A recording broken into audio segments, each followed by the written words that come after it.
ওয়া গিনাকা ক্বাবলা ফাকরিক। আল্লাহ রাসূল বলছেন যে দরিদ্রতা আসার পূর্বেই তোমার সচ্ছলতাকে তুমি কাজে লাগাও। অনেক মানুষ আছে একসময় অনেক ধনী ছিল কিন্তু এখন সে ফকির, এরকম মানুষ আছে কিনা? একসময় অনেক টাকা পয়সা ছিল এখন কিন্তু তার টাকা পয়সা নেই। একসময় দোতলা বাড়ি ছিল, তিনতলা বাড়ির মালিক ছিল, কিন্তু এখন সেই বাড়িটাও তাও আর নাই। এরকম মানুষ সমাজের মধ্যে আছে কিনা জোরে বলেন। এই জন্য যখন টাকা পয়সা থাকবে তখনই আপনার সৎ ব্যবহার করতে হবে, এটাকে ভালোভাবে খরচ করতে হবে। এখন যার টাকা পয়সা, যখন মনে করেন যে একটা লোক এক সময় ধনী ছিল, সেই সময় সে প্রতিদিন 100 টাকা করে দান করত, আল্লাহর রাস্তায় দান সদকা করত, কিন্তু এখন সে গরিব হয়ে যাওয়ার কারণে, ফকির দরিদ্র হয়ে যাওয়ার কারণে এখন সে 100 টাকা করে প্রতিদিন দিতে পারে না। কিন্তু ওই যে আগে দিত প্রতিদিন, এই কারণে এখন সে দিতে পারে না, কিন্তু এখন তার আমল নামায় ওই সওয়াবগুলো আল্লাহ তাআলা লিখে দেবে। কিন্তু সে যদি তখনও দেয় নাই আর এখনো দেয় নাই, তাহলে তো তার আগের জীবন আর এখনকার জীবন এক হয়ে গেল। এই জন্য অনেকে আবার আছে যখন হজ ফরজ হয় তখন সে হজ করে না, মনে করে যে আরো পরে করব।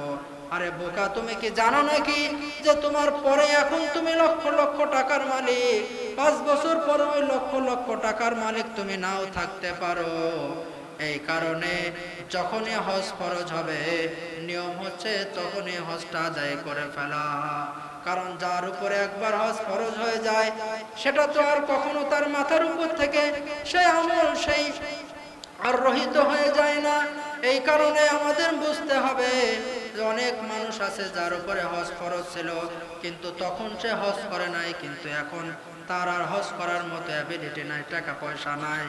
কিন্তু এখন সে যদি এই কজ দেখায় যে এখন তো আমার কাছে এত টাকা পয়সা নাই, আমি হজ করব কিভাবে, এরকম কারণ দেখালে আল্লাহ তাআলার কাছে কখনো পার পাওয়া যাবে না।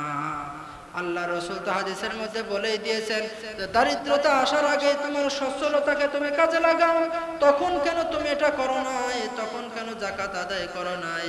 তখন কেন তোমার এই টাকা পয়সার কারণে তোমার উপরে যে বিধানগুলো অর্পিত হয়েছিল সে অনুযায়ী কেন তুমি আমল করো নাই?